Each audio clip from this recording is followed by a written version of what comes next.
cunhadas e meus concunhados, né? Aquele ali, o Rodrigo, o doutor Rodrigo, ele tomou a filha do diácono Paulo e da diaconisa Cristiane e casou com ela. E eu vou colocar o diácono Paulo aqui para orar por ele, ó. O cara é muito honrado. Responsa.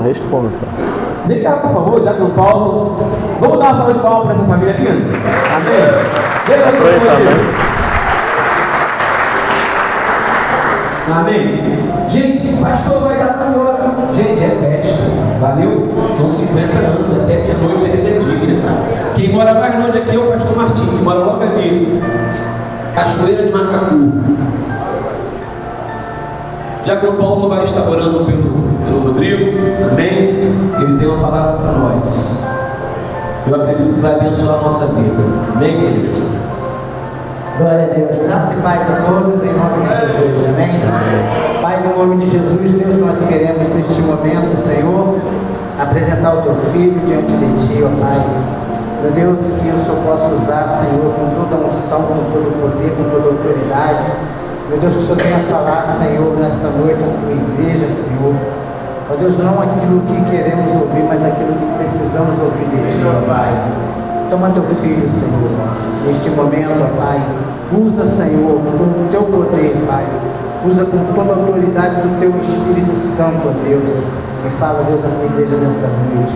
Muito obrigado, Deus, pela vida do teu filho, Pai. Nós já te agradecemos em nome de Jesus. Amém.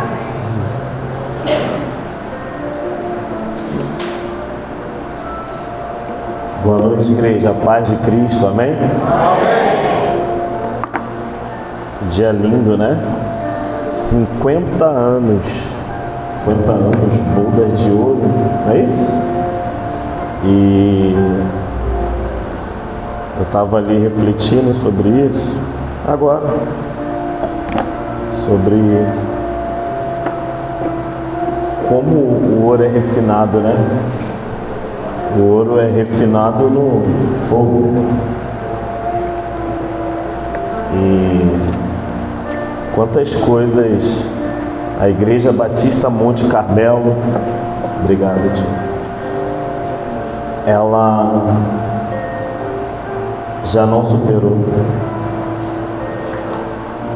ela já venceu. Quantas fases difíceis, quantos ciclos, controlar, né? Quantos momentos difíceis.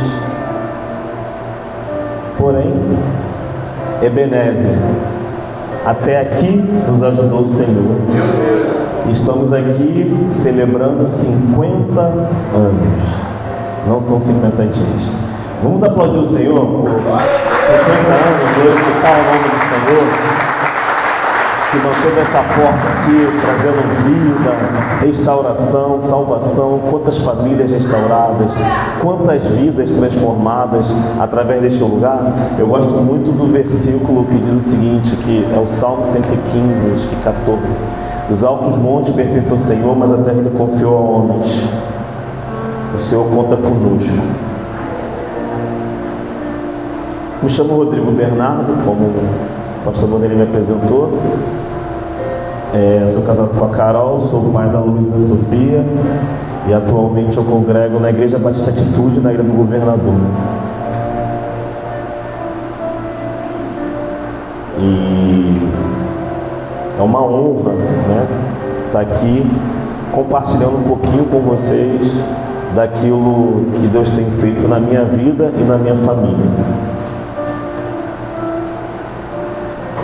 Ainda mais numa data tão importante como hoje, né? 50 anos da igreja.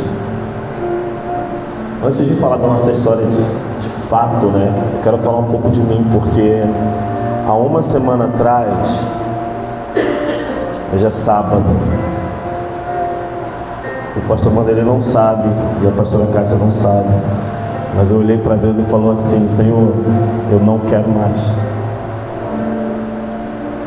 Eu desisto. Eu vou viver a minha vida, eu vou cuidar da minha família precisa da minha atenção, eu estou exausto. Eu estou muito cansado, eu não tenho mais força. Eu desisto. Não quero mais saber. Eu vou para a igreja, vou levar minhas filhas, vou continuar sendo um bom cristão, mas é só isso, eu não quero mais nada. Eu cansei. E aquela oração foi sincera que eu falei para Deus. Eu falei, não quero mais. Eu escolho não querer mais.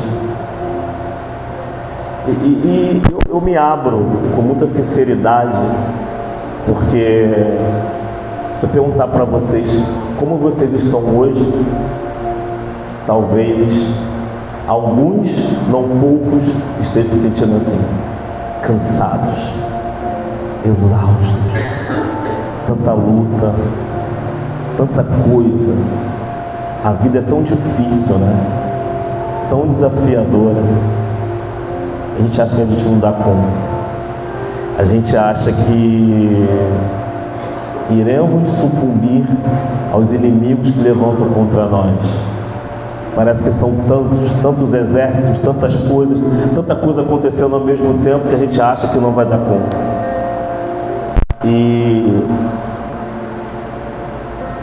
E ao longo da semana eu me segurei muito para não mandar uma mensagem para eles e falar assim, ó, eu não vou. Tanto que eles me mandaram uma mensagem, eu nem respondi. Me mandaram o folder. Na hora que eu ia mandar, que eu não ia mais, eles me mandaram um folder. Eu falei, meu Deus do céu, já publicou na internet, mas nem falou comigo. Eu falei, eu não vou, mas agora já falou com as pessoas, mas eu não vou. Eu falei, não vou. E aí eu fiz uma viagem a trabalho, fui para João Pessoa, e aí foi um furacão e um monte de coisa. Eu falei, eu não vou. E eu falei para Carol, eu vou cancelar, não vou. Ela, você que sabe. Eu falei, mas já publicou. Ela falou, mas você deu sua palavra que você ia, não deu? E agora você não vai mais? E aí eu lembrei que quase 20 anos atrás, era jovem, morava em São Paulo, eu vivia a minha vida, né? Como jovem, gostava de sair, de aproveitar, de curtir. Mas eu lembro que eu senti um vazio muito grande. E um dia eu entrei numa igreja, não sei nem como eu fui parar. De fato, eu entrei para... Não sei nem como eu entrei naquela igreja. Entrei. E quando eu entrei, Deus ele me tomou de uma forma que eu não conseguia ficar em pé. E eu só sabia chorar. E eu lembro que eu falei assim para Deus, o que eu preciso fazer para que isso que eu estou sentindo aqui não passe quando amanheça, como é quando eu estou na noitada, como todos os dias, eu acordo com esse vazio, eu quero sentir, isso que eu estou sentindo agora nesse lugar, eu quero acordar sentindo isso. Eu lembro que quando eu fui lá na frente, era como se eu visse os céus abertos e Deus ele me olhando ali. E a partir daquele dia, Deus ele começou a falar muito comigo. Mas não é falar só no meu coração, é falar no meu coração, e aonde eu ia, alguém levantava e vinha alguma palavra profética na minha vida. Mas assim, em todos os lugares que eu ia. Se eu estava numa rodoviária, vinha alguém falar comigo. Se eu estava no aeroporto, vinha alguém falar comigo. Se eu estava na igreja, alguém do meu lado falava comigo. Se eu estava no trabalho, chegava alguém e falava comigo. E sempre a mesma palavra.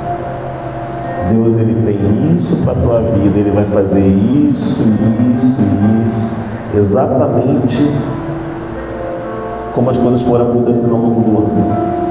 E eu lembro que nesse processo, Deus ele falava comigo, Deus me visitava em sonho, eu tinha sonhos, e Deus ele falou que foi muito profundo, ele foi muito claro o que ele tinha para a minha vida. E eu não entendi o porquê, e hoje eu entendo, é para que eu não desista. Houve um momento que o profeta Eliseu, vamos falar de Bíblia, né? A gente é crente. Abre aí a sua Bíblia.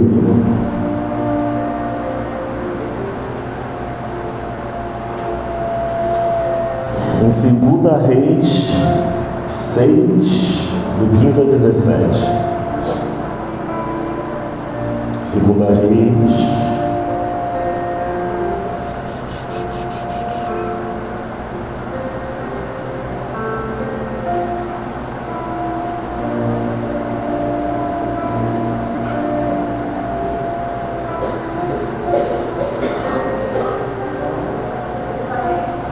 6, do 15 ao 17. Foi? Então eu me perdi aqui. É isso aí. Vamos ler ali todo mundo junto. E o servo do homem de Deus se levantou muito cedo e saiu. E eis que o exército tinha cercado a cidade com cavalos e carros. Então o seu servo lhe disse: ai, meu senhor, o que faremos? E ele disse: não temas, porque mais são os que estão conosco do que estão com eles. E orou Eliseu e disse: Senhor, peço-te que lhes abra os olhos para que veja. E o Senhor abriu os olhos do moço e viu. E eis que o monte estava cheio de cavalos e carros de fogo em redor de Eliseu. Pode continuar. E como desceram a ele, Eliseu orou ao Senhor e disse: fere, peço-te esta gente de cegueira. E feriu de cegueira conforme a palavra de Eliseu. Só tem. Aquele servo, acho que é Geazi, ele se apavorou quando ele viu os inimigos. E aí Eliseu orou, porque Eliseu ele vinha além do que os nossos olhos naturais. E antes mesmo de falar qualquer coisa que eu falo para você é que, por mais difícil que seja as circunstâncias da sua vida, por maior que seja o seu inimigo, por maior que seja... Eu tirei o tênis, tá, gente? Para ficar mais à vontade. Por maior que seja a má notícia, nós não caminhamos pelo que vemos, nós caminhamos pelo que cremos. Quantas vezes o Senhor olhou para mim e falou assim: não olhe para a circunstância, olha para mim, porque eu sou eterno. Está difícil, né? Está doendo, olhe para Cristo.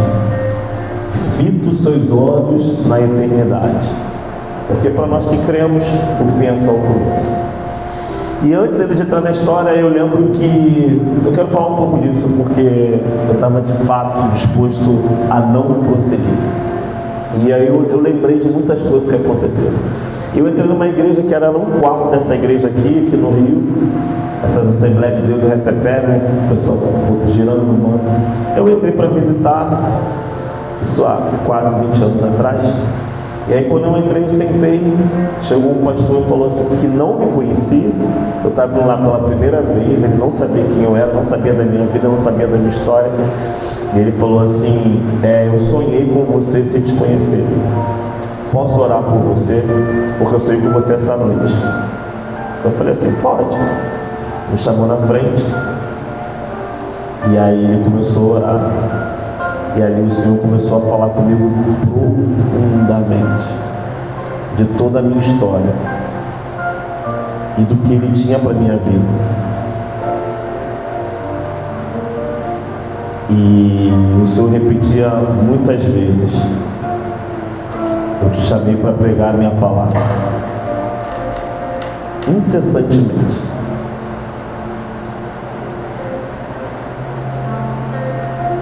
E enquanto eu estava ali sentado, eu lembrei também de um louvor que o pastor Judson de Oliveira, alguém que conhece o pastor Judson?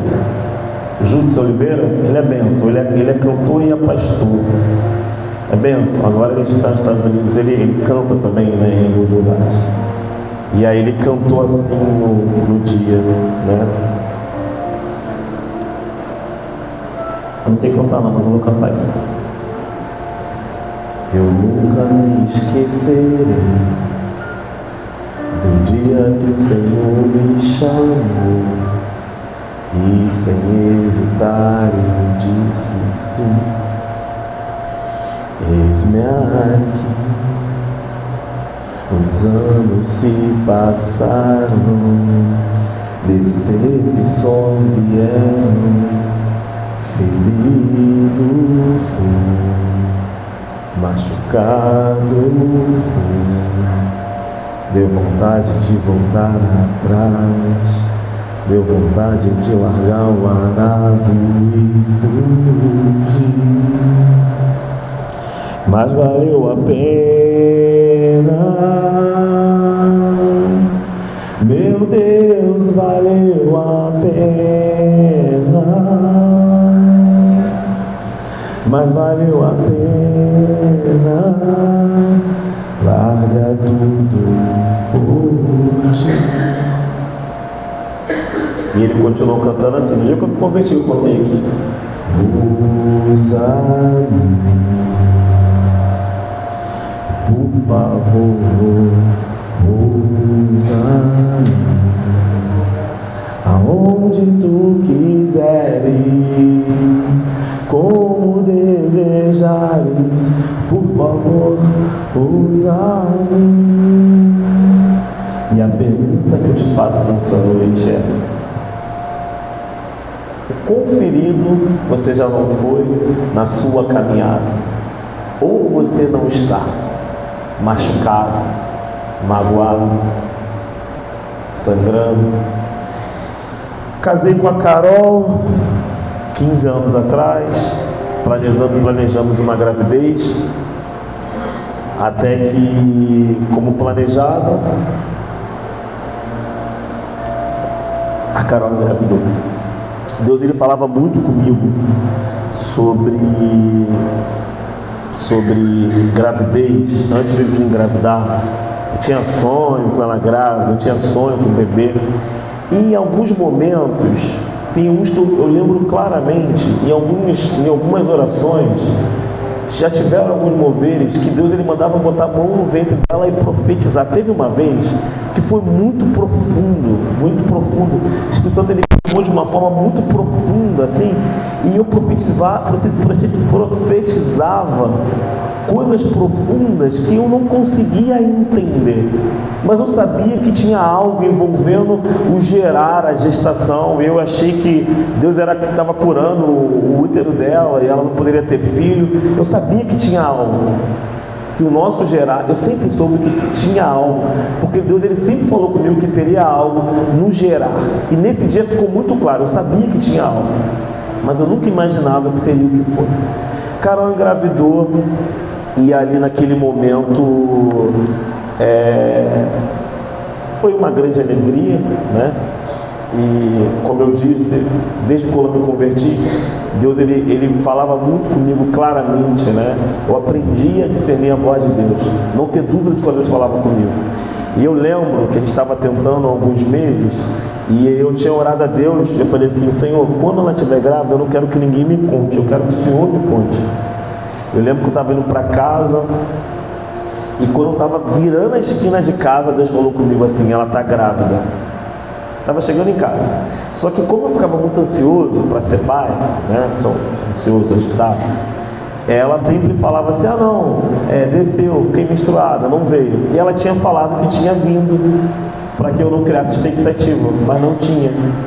Então assim, a princípio não era para estar. E Deus falou comigo: ela está grávida.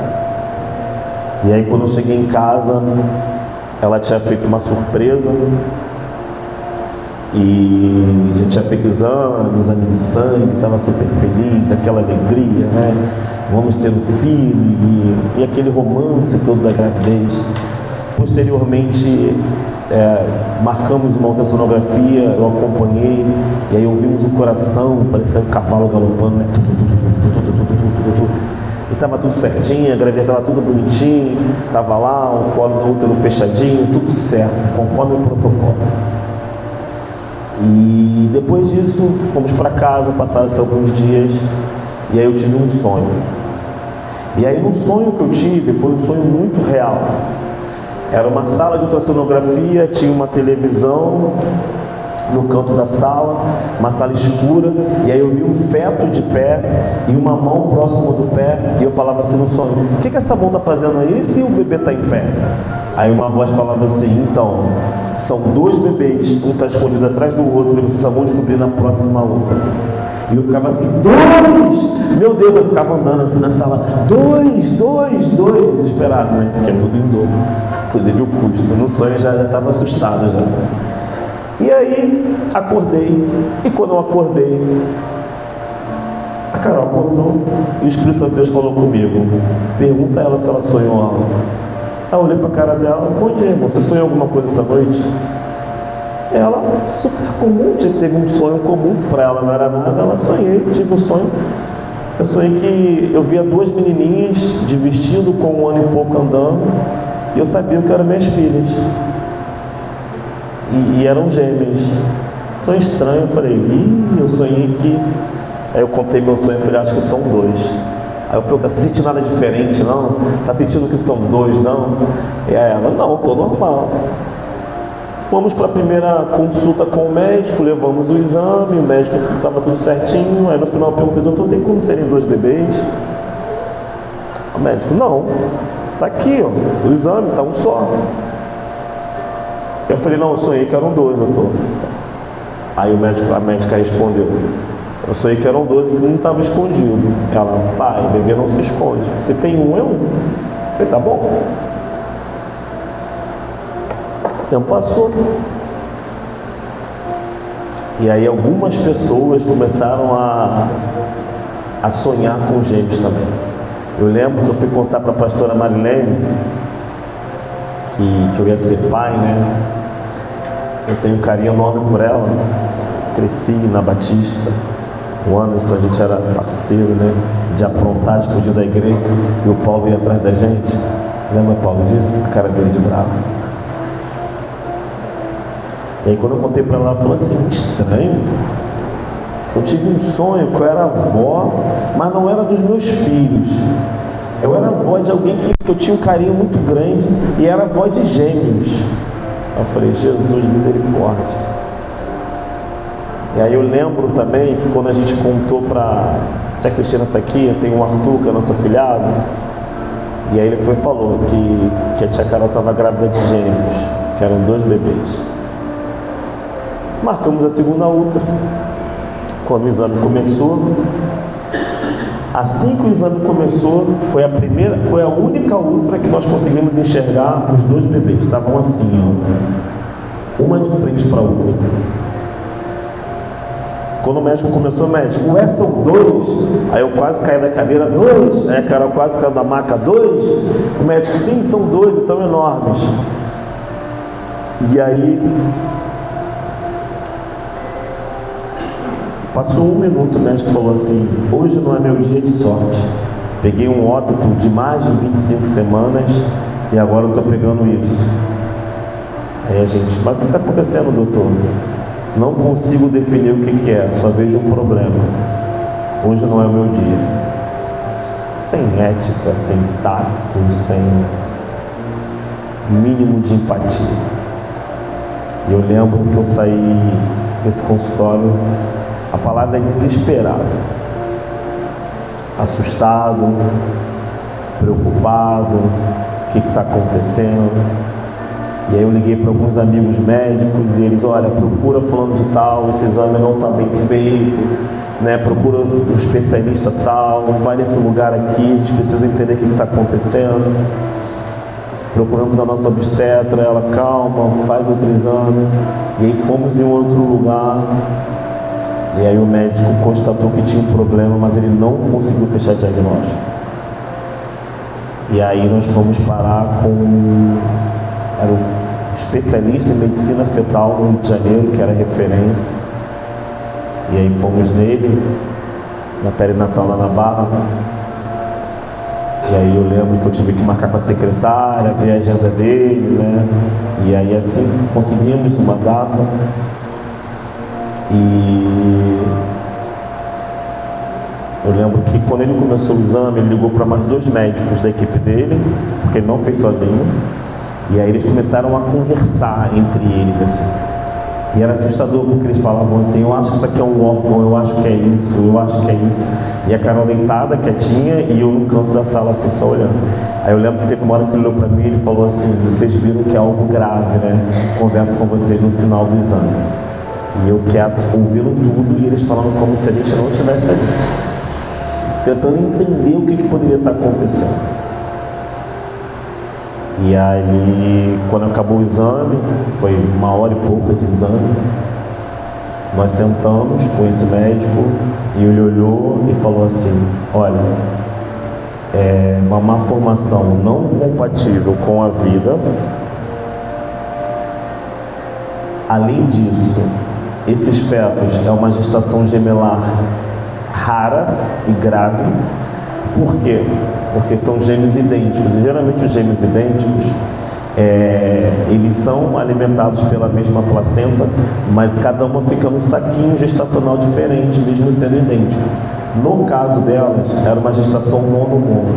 Além de serem alimentadas pela mesma placenta, estavam envolvidas no mesmo saco gestacional.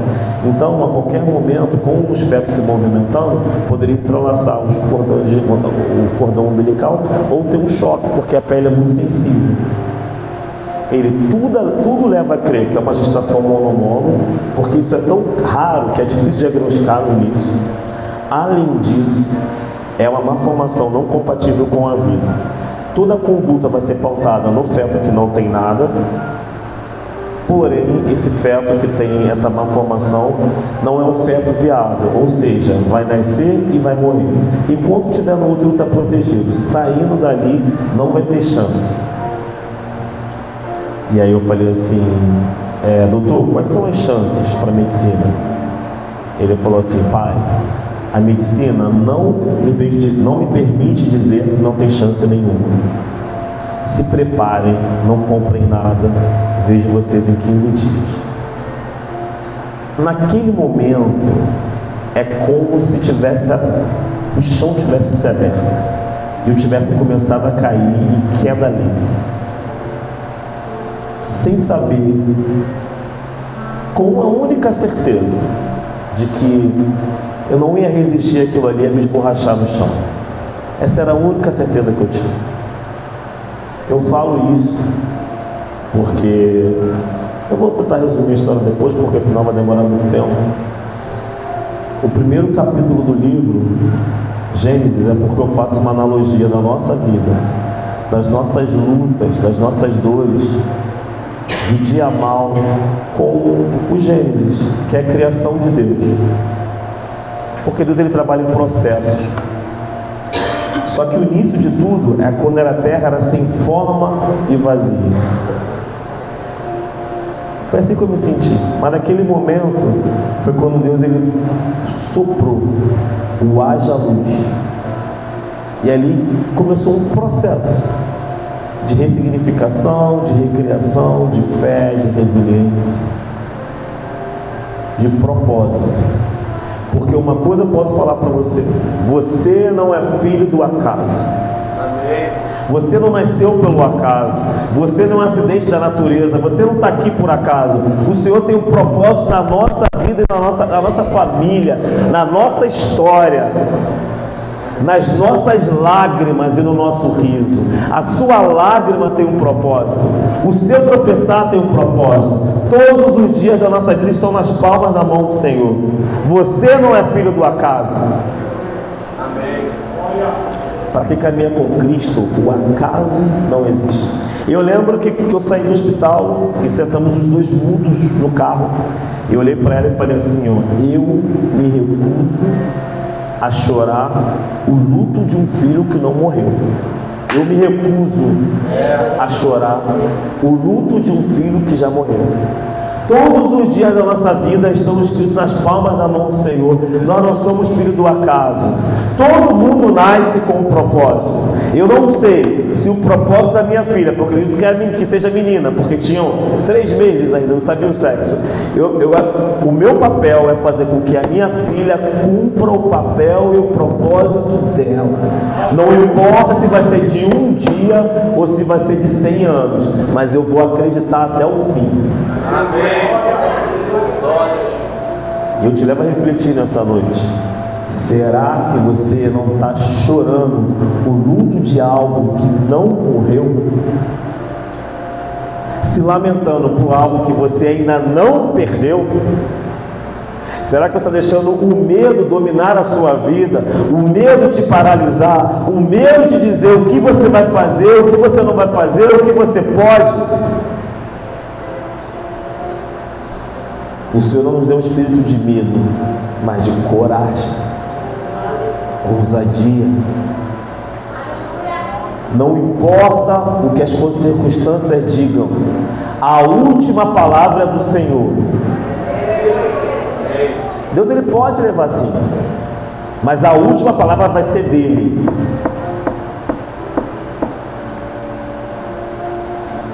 E aí o tempo foi passando e eu entrei no processo. Eu sentia muita raiva de Deus, raiva das pessoas. E o engraçado é que eu não externava isso. Eu vivia a minha vida. Eu tive que reprogramar toda a minha questão financeira, trabalho. Eu estava para concurso, eu queria ser delegado, queria ser promotor de justiça, sou advogado, né? E aí tive que parar tudo. E aí eu comecei a rodar de Uber de madrugada. Era militar também na época, eu trabalhava no quartel o dia inteiro. E aí chegava quinta, sexta e sábado, eu saía de casa às 7 da noite, chegava em casa de manhã, porque eu tinha que levantar dinheiro para pagar exames. Eu não conseguia colocar a mão na barriga da Carol, eu não conseguia, porque como era difícil gerar morte, porque a gente não estava gerando vida, estava gerando morte, porque ia nascer e ia morrer. Eu tinha que ir até o final, eu me sentia torturado todos os dias. Era como se fosse uma tortura assim de: será que vai morrer hoje ou vai morrer daqui a 9 meses? Será que vai morrer hoje ou vai morrer daqui a 9 meses? Será que vai morrer hoje? E a cada semana eu lembro que a gente comemorava em silêncio por ter conseguido vencer mais uma semana. Eu não queria orar mais, eu não queria falar com Deus.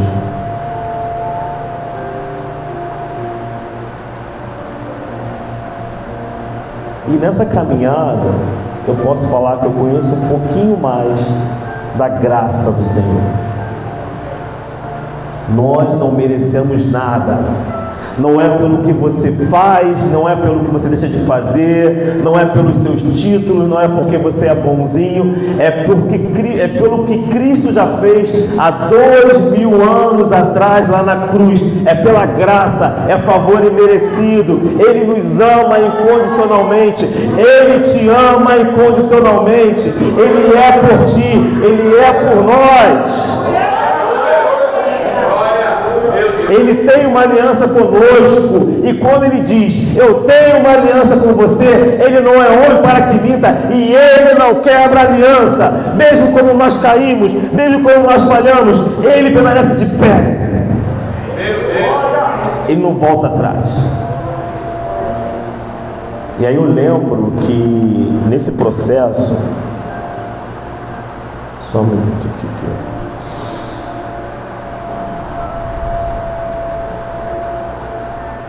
Só um minutinho, tá? Só um minutinho.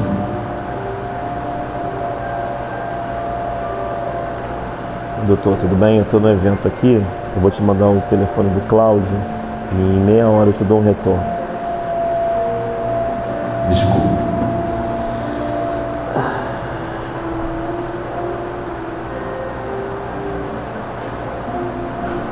Uma pessoa faleceu aqui, eu só estou dando as coordenadas.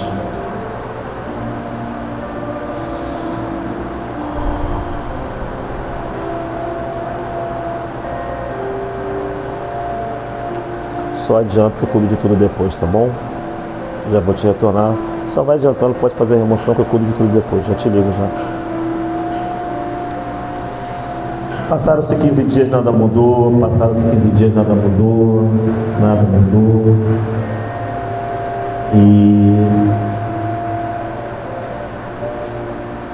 eu lembro que a gente sentava naquela maternidade que era linda, que eu tinha idealizado, mostrar meu filho para a família. E aí as pessoas chegavam com balões, As pessoas saíam com os filhos no colo, eu ficava sentado em silêncio. Quais são suas frustrações? Seus traumas? Ninguém vive 50 anos sem não colecionar dores, perdas, lutas, traições, decepções.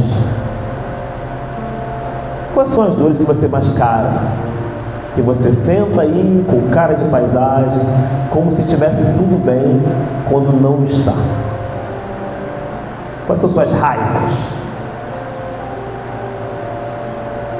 Eu tinha muitas, ninguém viu. E aí eu lembro que eu tive um outro sonho. E tinha uma barriga de plástico assim. Eu estou controlando a hora, tá, gente? Foi bem a hora, Jesus. Aí tinha uma boneca de plástico, aí tinha outra atravessada. E aí era uma menina e tinha como se fosse uma víscera na barriga, essa boneca de plástico. E eu falava assim: cadê as coisas mais graves que tinha?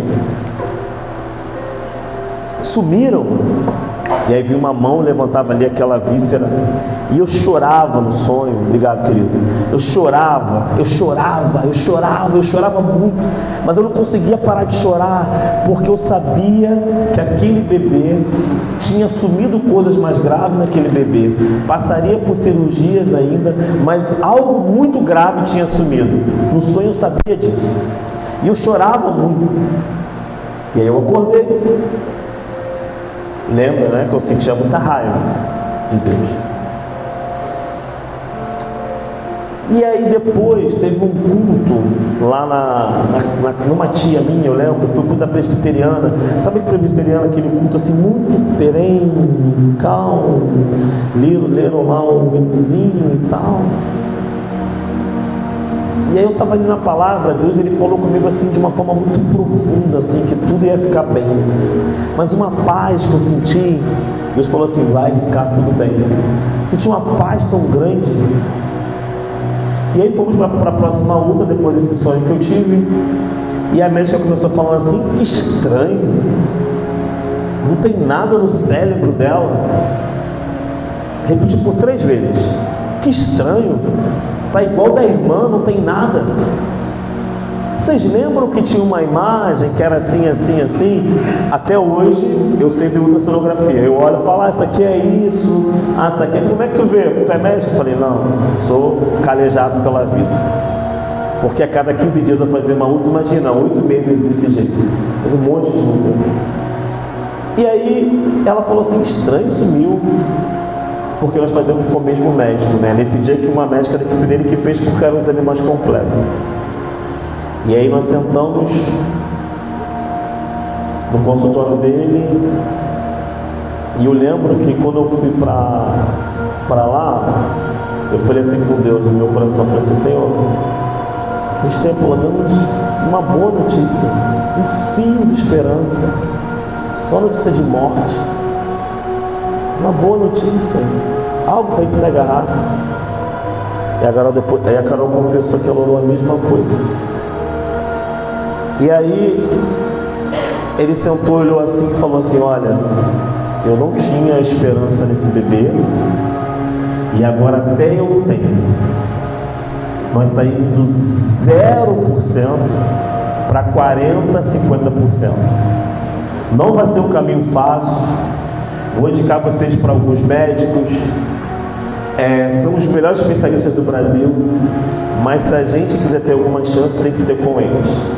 Eu falei: misericórdia, Senhor. Dá para ele ali, por favor, meu sogro. Tem jeito para mim, por favor.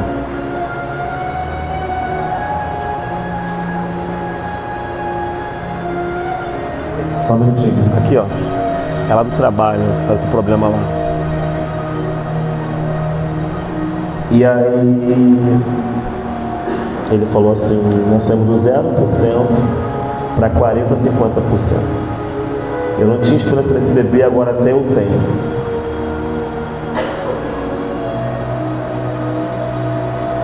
indicou para alguns médicos e perguntou assim para mim: você trabalha com o que, pai? Eu falei: olha, eu sou militar. Eu falei: olha, vai ser uma jornada, porque desde os 3 meses, quando a médica já descobriu o diagnóstico, já pediu para a gente não comprar nada, além do custo que nós tínhamos com todo o tratamento, já teríamos todo o tratamento. Só que aí o negócio triplicou. E eu falei: Senhor, o que eu faço? Avançou um tempo, a gestação, 15 dias, estava ali o problema ainda. Até que eu peguei os exames da Carol. Eu lembro que eu estava na rua, quando eu olhei os exames dela, tudo alterado. Liguei para a médica, falei: doutora, deu alteração nos exames. Mandei a foto para ela, ela falou: vem para o consultório agora com ela. 32 semanas. Fomos para o consultório. 5 dias antes, uma amiga minha tinha falado assim: Bernardo, já arrumaram a mala? Eu falei assim: não, ela, arrume. Aí eu: amor, vamos arrumar a mala, deixar pronto e tal. E aí as malas já estavam prontas. Fomos para o consultório, ela olhou os exames, avaliou a Carol: olha, Caroline, você está com pré-eclâmpsia. Você vai sair daqui direto para a maternidade, você vai internar. As bolsas estão prontas? Estão. Passa em casa, pega, que você está no UTI, já estou ligando para lá para te receberem lá. Carolina internou. Lembro que a gente estava lá no hospital, assustados. E aí, naquele momento, nós tínhamos o neurocirurgião, Dr. Gabriel Mufarrege. Nós tínhamos um urologista pediátrico, Dr. Francisco Nicanor, que nós já tínhamos ido na gestação neles, feito exames, e eles estavam de sobreaviso para fazer a cirurgia na Luísa quando nascesse. Nós tínhamos a obstetra que acompanhava a Carol, doutora Julieta Roso, que faleceu. Nós tínhamos o obstetra, especialista em medicina fetal, doutor Renato Sá. E eles começaram a conversar entre eles, porque qual era o risco? Se a pressão dela subisse muito, ia ter que abrir e tirar as pressas. Só que os médicos precisariam estar de sobreaviso para fazer a cirurgia na Luísa. Então decidiram fazer a cirurgia. 6 de setembro de 2017,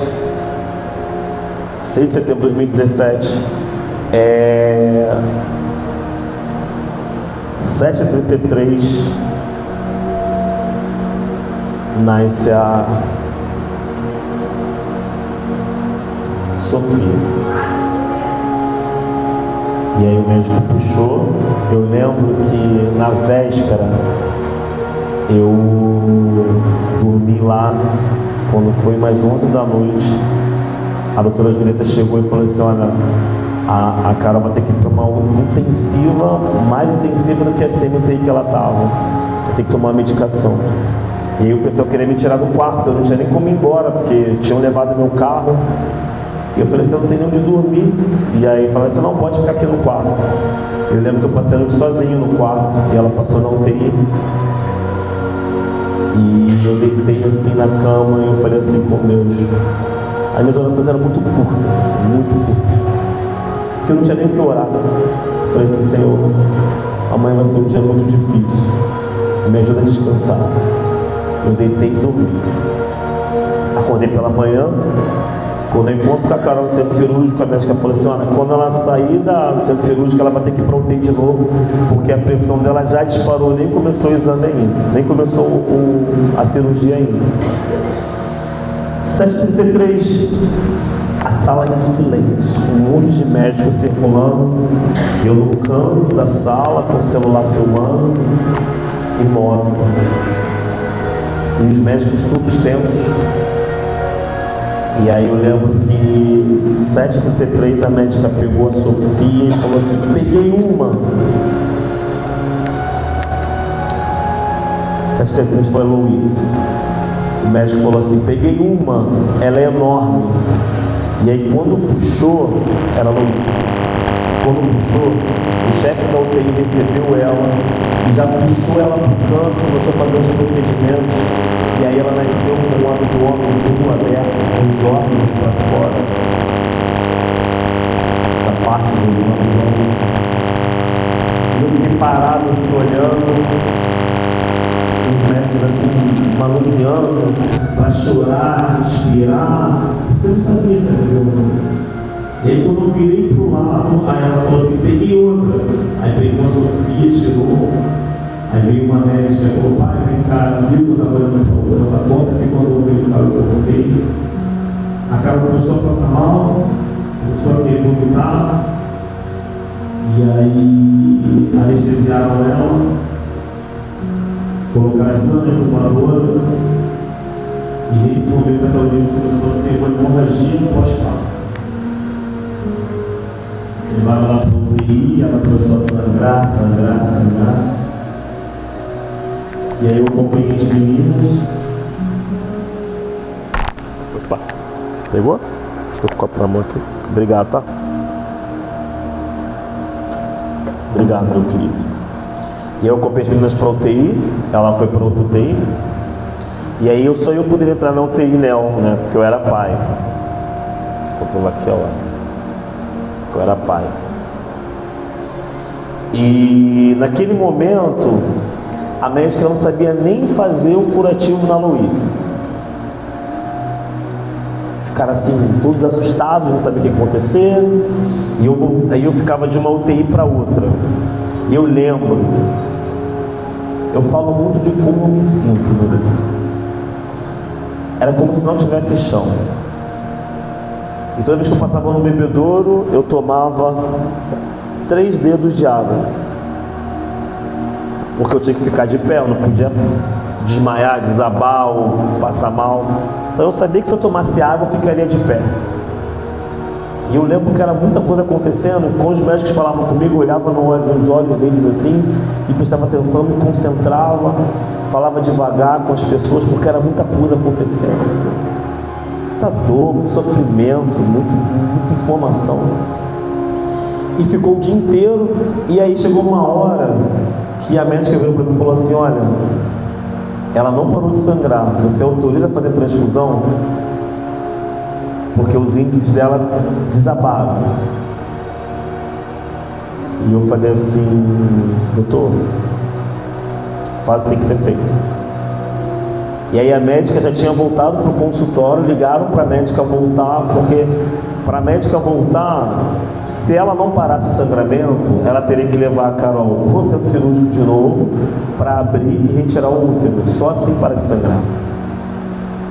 E aí eu lembro que eu estava na sala, e aí a doutora Julieta chegou e ela fazia um procedimento que era apertar o útero da Carol e o sangue jorrava assim. E a enfermeira, tira esse pai daqui. E a médica, olha, esse pai já viu muita coisa, deixa ele quietinho no canto.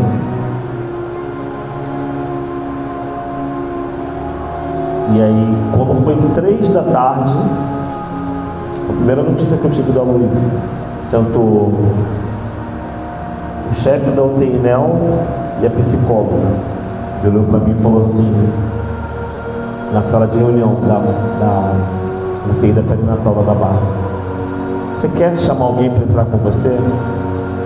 Você quer chamar alguém da família? Eu falei assim, doutor, a minha família não tem condição de ouvir 1/3 do que eu já ouvi hoje. Entenda uma coisa, igreja,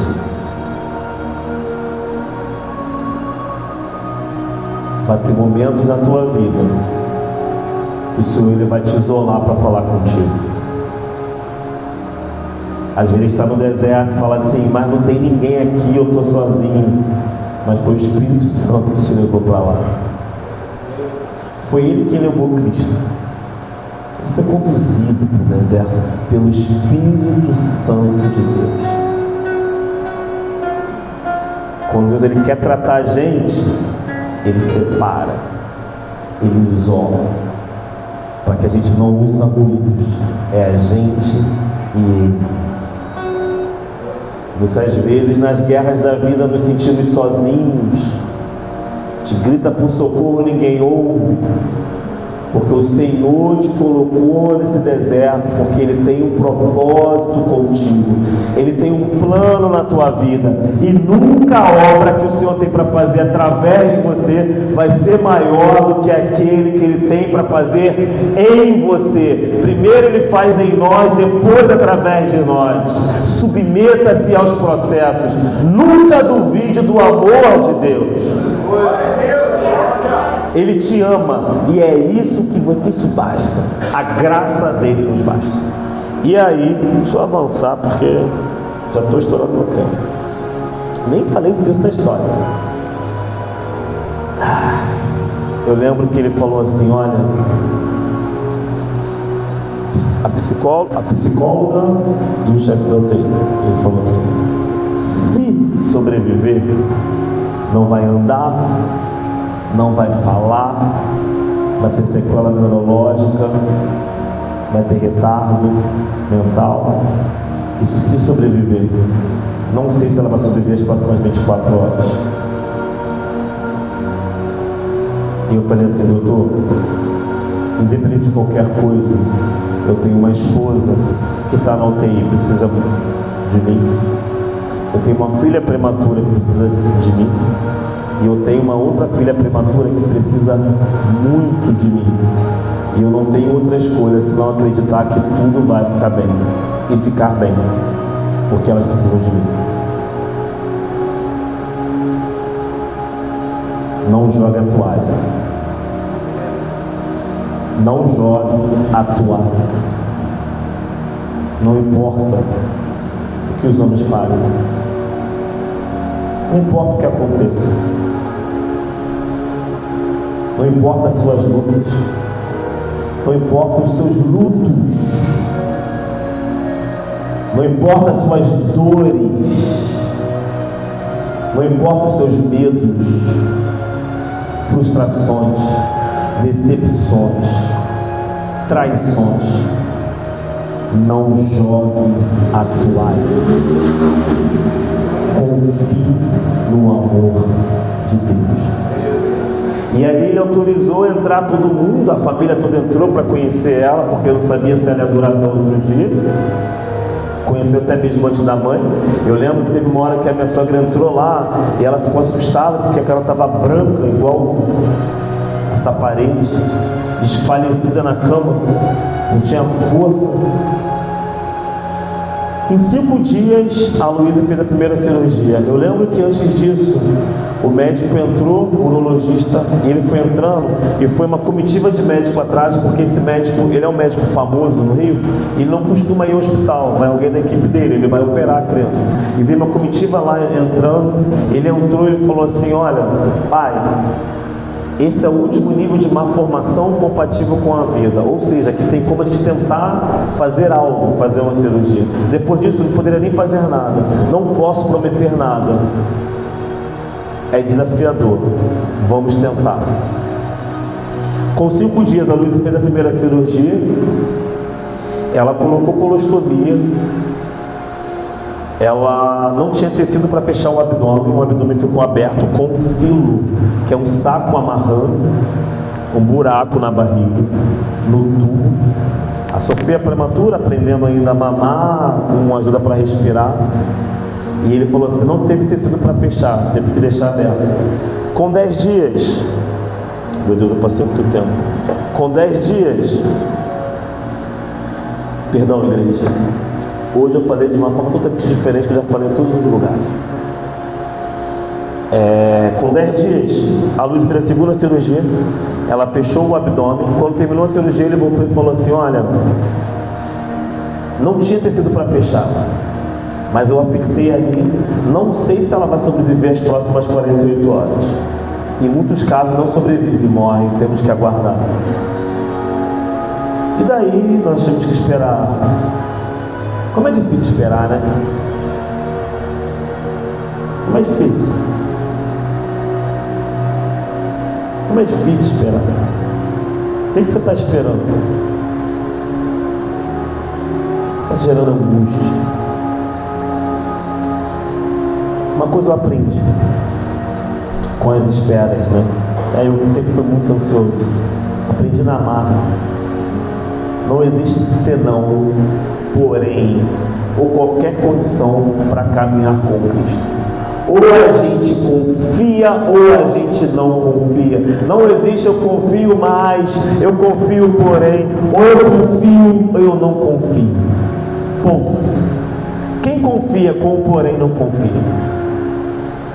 Com o senão não confia. Ou a gente entrega nosso caminho ao Senhor, confia nele para que ele faça,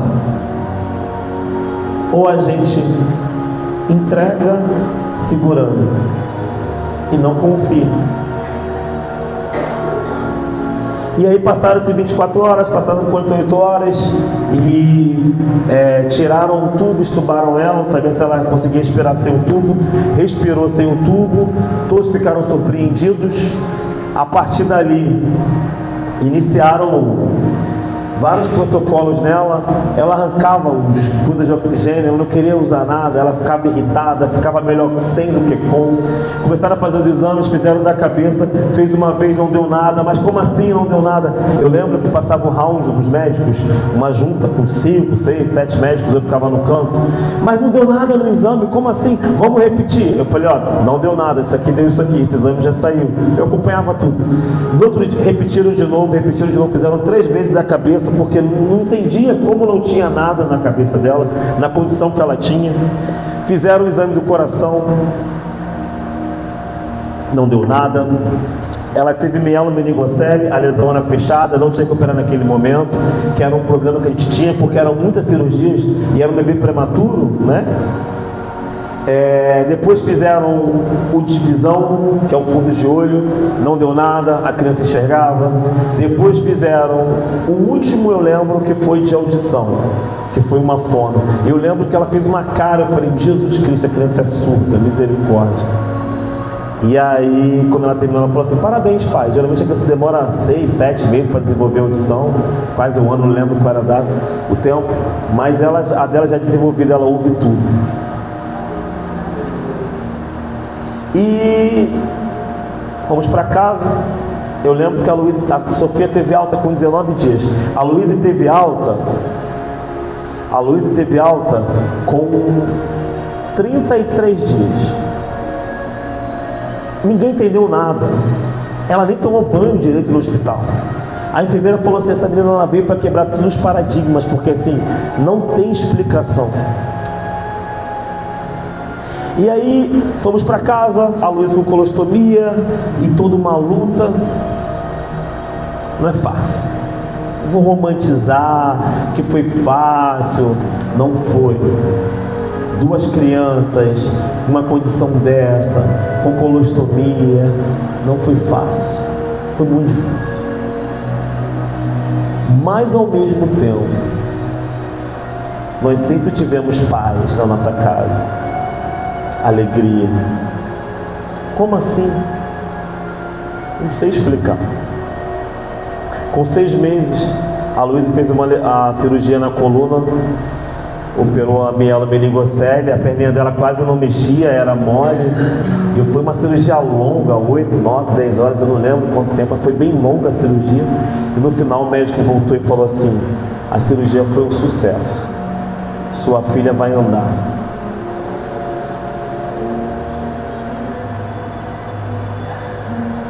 Quantas esperas, incertezas, medos.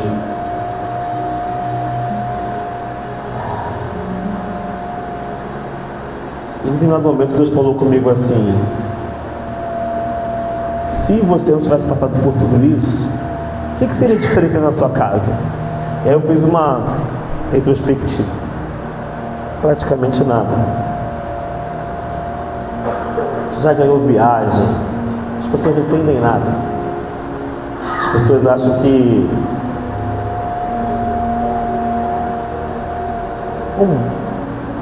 viagem, elas já foram para a Bahia, acho que umas 4 vezes. Já foram. Eu já Mato Grosso, passeio. Eu lembro que a gente passeava, ia aniversário, festa. As pessoas nem imaginavam que aquela criança tinha colostomia. Eu estava lá na luta. Com um ano e pouquinho, a Luísa retirou a colostomia. Depois a Sofia começou a andar com 1, 2 meses, acho que com 1, 5, 6, a Luísa soltou a parede e começou a andar. A fisioterapeuta dela olhou para ela, começou a chorar. Falou assim: como essa criança está andando? Rodrigo, quando ela veio para mim, eu fui procurar nos livros, na doutrina, não tinha nada, porque as crianças que nascem com essa condição, elas morrem, não sobrevivem. Eu não tinha nem o que estudar. Olha essa criança.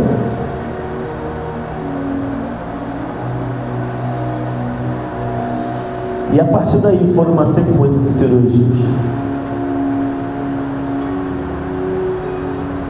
Ao total, já foram 13 cirurgias. A última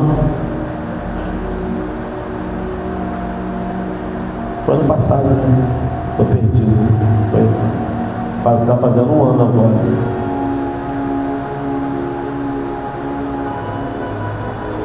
E o que eu trago nesta noite é que a Luísa e a Sofia têm 8 anos de idade. Elas são super espertas. Eu vou na reunião da escola, a professora fala assim: não, elas são ótimas, elas só tiram A e B, 10, 9, super inteligente, aprontam. Luísa tem resposta na ponta da língua para tudo, super peralta. Ela ficou no ano passado, grande parte do ano, numa cadeira de roda por uma lesão no pé, que ela não poderia botar o pé no chão. Eu lembro que eu olhei para a janela uma vez, ela brincando com as crianças, brincando na rua com as crianças na cadeira de roda. Passou uma criança na cadeira de roda dela correndo, um empurrando e o outro sentado, que não era ela. E daqui a pouco passa ela nas costas de uma outra criança maior, gritando: ah! Falei: Jesus Cristo, meu Deus do céu, vai quebrar essa cadeira, vou ter que pagar.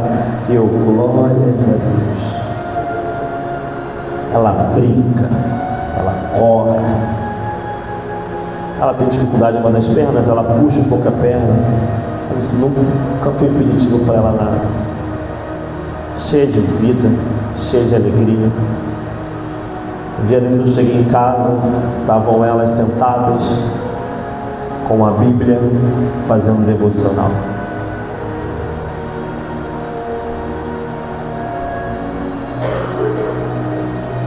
Aprove ao Senhor fazer dessa forma.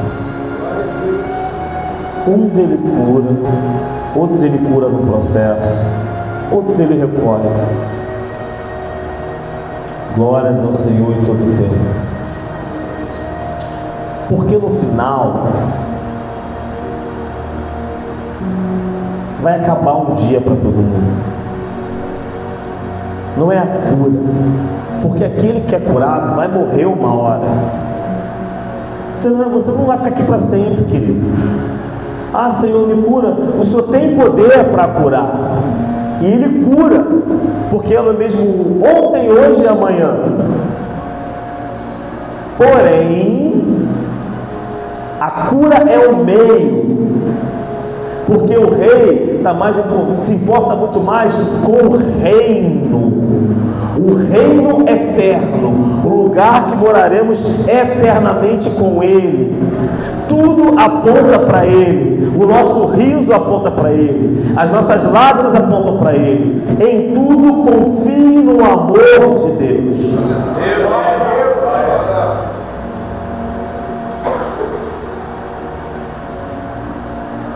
E para concluir, já são 10 horas.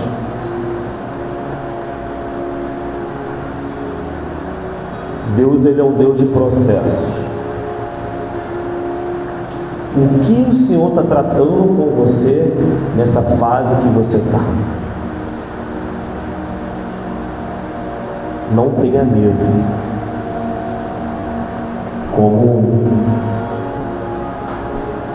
Eliseu orou a Deus, a minha oração nessa noite é que o Senhor abra os teus olhos e que de tudo que eu falei aqui, você saia com uma certeza no seu coração que muito maior é o número daqueles que estão conosco, nos guardando, nos protegendo, nos livrando, do que aqueles que vêm contra nós.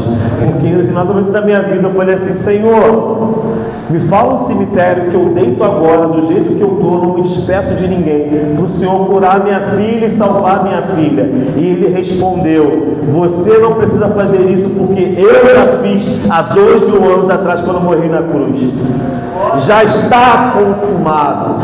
Não importa o que está acontecendo na sua vida, não importa as suas lutas, não importa as suas dores, não importa as suas lágrimas, já está consumado. Em tudo confie no amor de Deus. Ele te ama e a graça dele te basta. Você dá conta, você aguenta, você vai permanecer. Isso não vai te destruir, isso vai te deixar mais forte. Bem-aventurados que choram, porque são consolados. Só conhece o Consolador, conhece o Consolado. O Senhor está se revelando a você, está mostrando uma nova face para você. Que Deus abençoe a sua vida e que você possa prosseguir de fé em fé, em vitória em vitória. Que Deus abençoe. Uma boa noite, essa oportunidade, em nome de Jesus. Amém.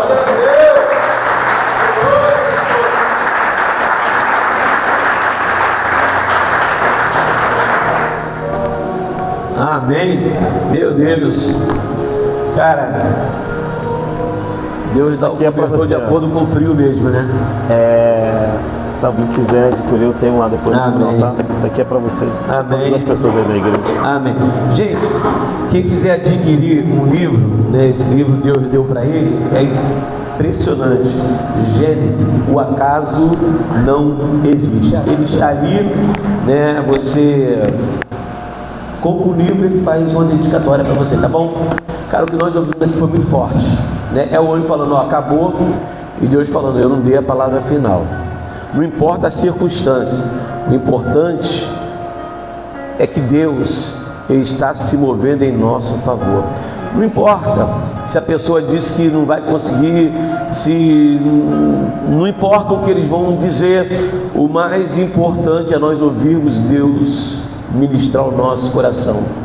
Eu te garanto, uma menininha que nasceu com tudo aqui aberto, né, com as tripas tudo para fora, cara, peraí, o médico falou assim: 24 horas, 48 horas, ela está só com 8 anos.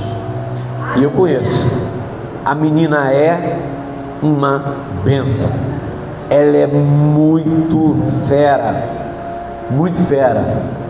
Deus, quando Deus quer, Ele confunde até a medicina. Amém?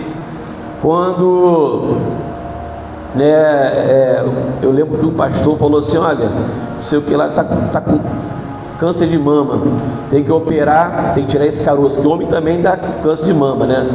E o médico falou pro doutor: toma um avental, veste, já passar na cirurgia. Diagnosticado, tudo direitinho, chapa, tudo direitinho. Apareceu um nódulo. O pastor foi para mesa de cirurgia. Daqui a pouco o médico veio, né, a equipe veio, a junta médica, orou. Aí o cara apalpou. Ué, cadê o tumor? Estava o tamanho do carocinho de limão. Leva de novo para o laboratório, bate foto, bate uma radiografia lá e vem cá. Enfim, o tumor sumiu imediatamente, né? O médico falou: ô pastor, o que eu vou colocar aqui no laudo? Aí o pastor brincou com ele, fala: coloca assim, ó, Jesus chegou primeiro. Jesus chegou primeiro. Cara, esse é o Deus que nós servimos. Para Ele não tem impossibilidade. Amém? Ele é o Deus da impossibilidade, queridos. E é isso que Ele continua fazendo na vida das pessoas, na vida da Luíse e na vida de milhares e milhares de pessoas. Ele sabe, Ele confunde, para mostrar que Ele é Deus. Vamos ficar de pé? Gente, mais uma vez, você que está feliz, foi edificado com esse testemunho, aplauda o Senhor em nome de Jesus. Queremos agradecer o pessoal da rede que nos acompanha, tem um montão de gente que nos acompanha aí. Deus abençoe a sua família, a sua casa. Lembre-se, Deus tem um milagre especial para o seu casamento, para a sua vida, para os seus filhos, para a sua saúde, para os seus negócios. Amém? Os pensamentos de Deus são maiores do que os seus, creia nisso. Muito obrigado por você nos honrar, seguindo a gente aí nesse canal. Que Deus abençoe você e a sua casa. Mais gratidão a Deus pelos amados e amadas que nos prestigiaram. Que Deus abençoe vocês. O mesmo Deus te trouxe na paz, também te levará debaixo dessa paz. Amém? Muito obrigado. Amanhã nós estaremos aqui. Não haverá EBD amanhã não temos EBD, fica para o próximo domingo, né? Amanhã da sabedoria, amanhã não temos, teremos o domingo da sabedoria no próximo domingo, tá bom? Então a igreja está ligada. E amanhã às 18 horas estaremos aqui celebrando a Jesus. Tá?